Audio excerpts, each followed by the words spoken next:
Nah, sekarang ini Mbak Frisia, kita lagi bekerja untuk membuat peta jalan artificial intelligence. Kita lagi bekerja, kita menggunakan dua pendekatan ya. Pendekatan pertama kita coba benchmarking.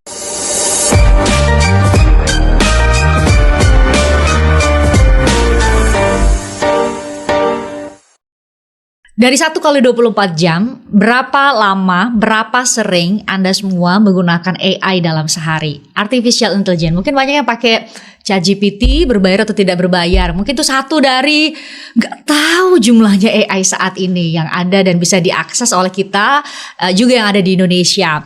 Beruntung sekali Anda semua yang kalau lihat di home YouTube atau bisa menemukan video ini, kita bicara langsung dari narasumber A1 di WhatsApp Kemenkum. Ada di sebelah kanan saya mau perkenalkan dulu. Ada Wamenkom Digi.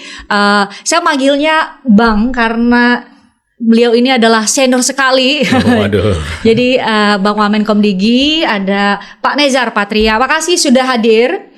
Mau banyak banget nanya karena tadi saya bilang nih regulasi di Indonesia ini kira-kira udah cukup mengakomodir nggak perkembangan AI hari ini? Kayaknya hari ini mungkin bulan ini ada AI begini, bulan depan udah AI-nya sendiri sudah berkembang ya Pak Nezar ya. Betul. Oke, di sebelah kiri saya Dirjen KI Pak Razilu. Saya langsung nanya ke Wamenkom Digi. Ini pertanyaannya nih, apakah sudah cukup memadai atau justru yang seperti banyak dinarasikan sama pakar hukum, para pengamat AI dan lain-lain, Indonesia sendiri itu masih terjadi kekosongan hukum terkait dengan bagaimana negara mengatur, ada aturan main mengenai AI ini? Ya, ini pertanyaan yang sangat menantang sebetulnya ya, dan timely juga, selalu ditanyakan dan selalu menjadi masalah belakangan ini karena cepatnya perkembangan artificial intelligence, baik pengembangannya maupun pemakaiannya di tengah masyarakat. Memang kalau kita lihat perangkat regulasi yang ada saat ini itu belum secara langsung mengatur artificial intelligence. Cuma kita punya beberapa perangkat hukum yang sebetulnya bisa mendekati masalah-masalah yang ditimbulkan oleh artificial intelligence walaupun belum terlalu lengkap. Misalnya kita undang-undang ITE misalnya, di sana ada di situ kan ada pengaturan soal platform dan lain sebagainya macamnya. Lalu kemudian ada undang-undang PDP, pelindungan data pribadi. Nah, di situ juga ada sejumlah peraturan menteri komunikasi yang terkait dengan pengaturan platform. Lalu ada juga surat edaran Menteri Kominfo etika penggunaan dan pengembangan artificial intelligence, itu diterbitkan tahun lalu ya, semasa kementerian kami masih bernama Kominfo. Nomenklaturnya masih Kominfo masih Kominfo yang sudah Komdigi, tapi itu tetap berlaku. Nah, sekarang ini Mbak Frisia, kita lagi bekerja untuk membuat peta jalan artificial intelligence. Kita lagi bekerja, kita menggunakan dua pendekatan ya. Pendekatan pertama kita coba benchmarking ke negara lain. Betul, benchmarking dengan pengaturan AI dan peraturan AI yang sudah dikeluarkan di sejumlah negara.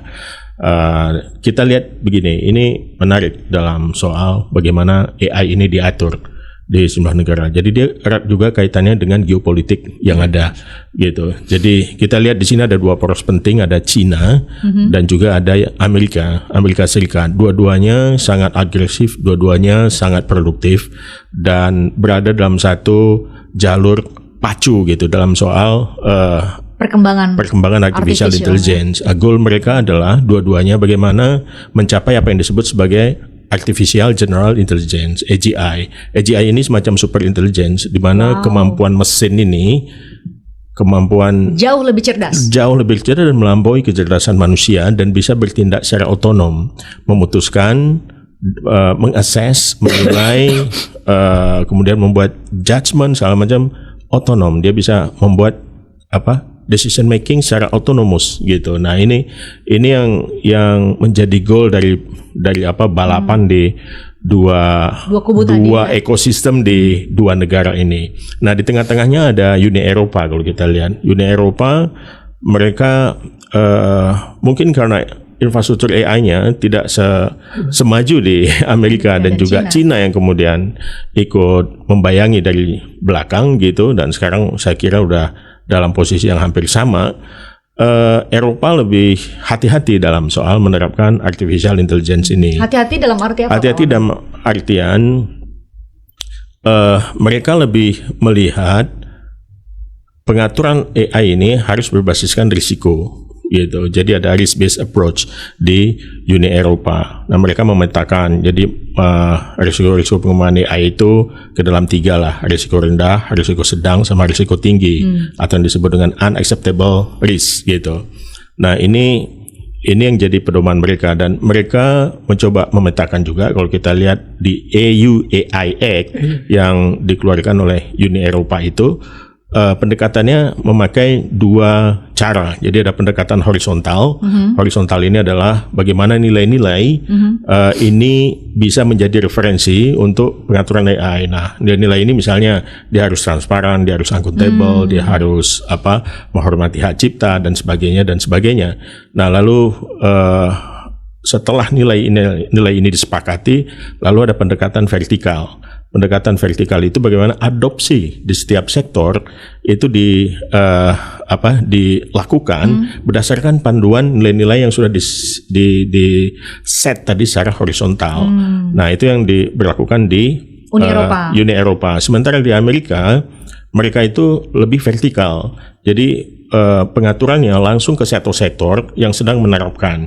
Misalnya di sektor kesehatan, di sektor financial services, di sektor transportasi, logistik, terus juga pendidikan.